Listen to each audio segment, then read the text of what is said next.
الحمد لله رب العالمين والعاقبة للمتقين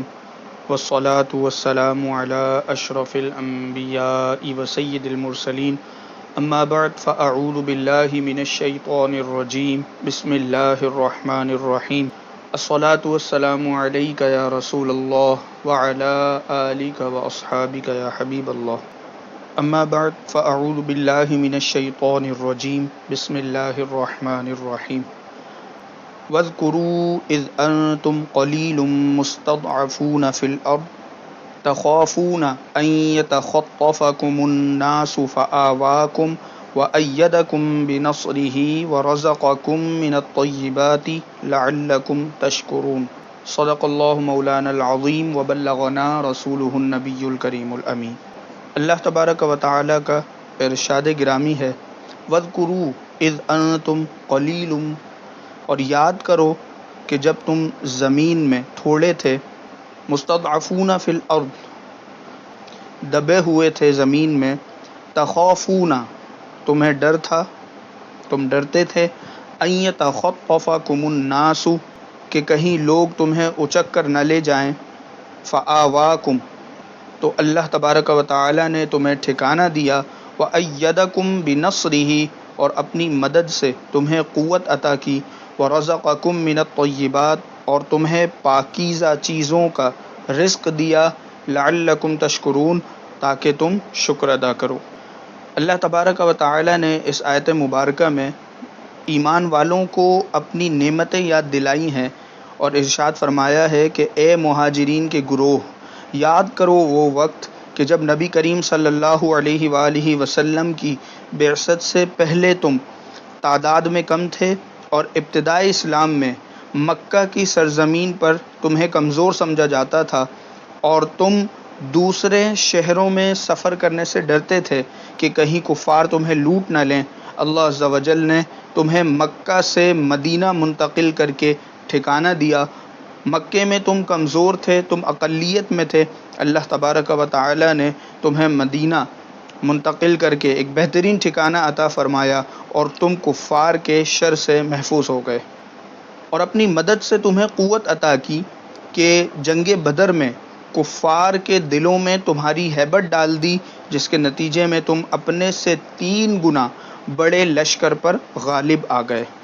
اور تمہیں پاکیزہ چیزوں کا رزق دیا اور تمہارے لیے مال غنیمت کو حلال کر دیا، جبکہ پہلی امتوں پر وہ حرام تھا، تاکہ تم اللہ تبارک و تعالی کی عطا کردہ نعمتوں پر شکر ادا کرو۔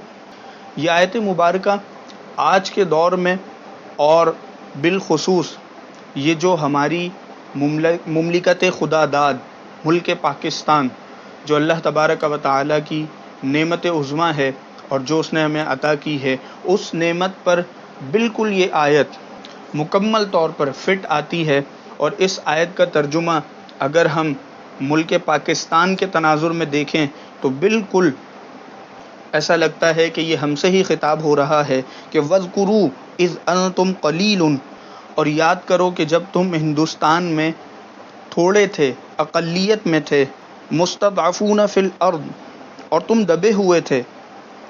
تم ڈرتے تھے، تمہارے لیے عبادت کرنا آسان نہ تھا، تم اپنی عبادت کھل کر نہیں کر سکتے تھے، آزادی کے ساتھ نہیں کر سکتے تھے، تم نماز پڑھتے تھے تو ہندو بھجن بجاتے تھے یا تمہاری نماز میں خلل ڈالتے تھے، سیٹیاں بجاتے تھے، اور تم اپنی قربانیاں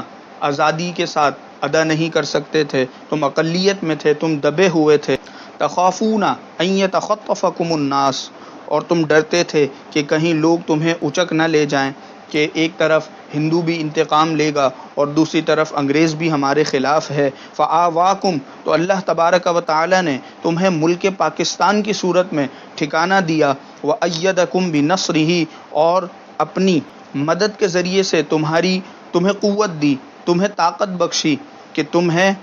مختلف جنگوں میں تمہاری مدد فرمائی، اور سب سے بڑھ کر یہ کہ تمہیں ایٹمی طاقت بنا دیا۔ ورزقکم من الطیبات، اور تمہیں پاکیزہ چیزوں کا رزق دیا، اور یہ تو صرف ہم نہیں کہتے بلکہ دنیا کہتی ہے کہ ملک پاکستان میں آنے والے چاروں موسم اور ان موسموں کی وجہ سے اگنے والے جو سبزیاں ہیں، پھل ہیں اور جو اناج اور فصلیں ہیں پوری دنیا ان کو مانتی ہے. تو وَرَزَقَكُم مِّنَ الطَّيِّبَاتِ، اور ہم نے تمہیں پاکیزہ چیزوں کا رزق دیا. لَعَلَّكُمْ تَشْكُرُونَ، آیت کا یہ حصہ انتہائی اہم ہے. لَعَلَّكُمْ تَشْكُرُونَ، تاکہ تم شکر ادا کرو. اللہ تبارک و تعالیٰ کا شکر کیا ہے اس ملک کی حفاظت کے تناظر میں؟ کیا محض نماز پڑھ لینا یا روزے رکھ لینا، جھنڈے لگا لینا، ترانے بجا لینا، یا پھر باجے بجانا اور مختلف تماشے کرنا، کہ یہ شکر ہے؟ کہ اسے شکر کہا جائے گا؟ ہرگز نہیں، بلکہ اس کا شکر تو یہ ہے کہ یہ جو مملکت ہمیں خدا نے عطا کی ہے اس میں اسلامی نظام کا نفاذ ہو اور قرآن مجید فرقان حمید کے دستور پر عمل کیا جائے اور سنت نبوی صلی اللہ علیہ وآلہ وسلم کا احیاء ہو. تو اگر ہم نے اس مملکت میں، اس ملک میں اسلامی نظام کا نفاذ کیا تو ایک کیا ساری دنیا کے دشمن مل کر بھی ہمارا کچھ نہیں بگاڑ سکیں گے. اور اگر ہم نے ایسا نہ کیا تو یقین جانیے کہ ہمارا ایٹم بم بھی ہمارے کسی کام نہیں آئے گا. اس کی وجہ یہ ہے کہ ہر دور میں اللہ تبارک و تعالیٰ نے اجتماعی اور انفرادی طور پر مسلمانوں کو طرح طرح کی نعمتوں سے نوازا ہے، مصائب و آلام سے نجات دے کر راحت و آرام عطا کیا ہے. جب مسلمان اللہ تبارک و تعالیٰ کی ناشکری کرتے ہیں، یاد خدا سے غفلت کو اپنا شعار بنا لیتے ہیں اور اپنی نفسانی خواہشات کی تکمیل میں مصروف ہو جاتے ہیں اور اپنے برے اعمال کی کثرت کی وجہ سے خود کو اللہ تبارک و تعالیٰ کی نعمتوں کا نااہل ثابت کرتے ہیں، تو اللہ تبارک و تعالیٰ ان سے اپنی دی ہوئی نعمتیں واپس لے لیتا ہے. آپ یقین جانیے کہ یہ جو عالمی سطح پر عظیم سلطنت رکھنے کے بعد بھی مسلمانوں کا زوال، عزت کے بعد ذلت، فتوحات کے باوجود موجودہ شکست، ان تمام چیزوں کی واضح مثالیں ہیں. اللہ تبارک و تعالی ہمارے اس ملک کی حفاظت فرمائے، ہمیں اس کا سچا پکا شہری بن کر اپنا فرض ادا کرنے کی توفیق عطا فرمائے، اس کی سرحدوں کی حفاظت فرمائے، اسے اندرونی اور بیرونی خطرات سے محفوظ فرمائے، اور ہم سب کو اس عظیم الشان نعمت کے زوال اور چھن جانے سے محفوظ فرمائے، اور اسے دن دگنی رات چگنی ترقی عطا فرمائے. آمین بجاہ نبی الامین. وآخر دعوانا الحمد للہ رب العالمین.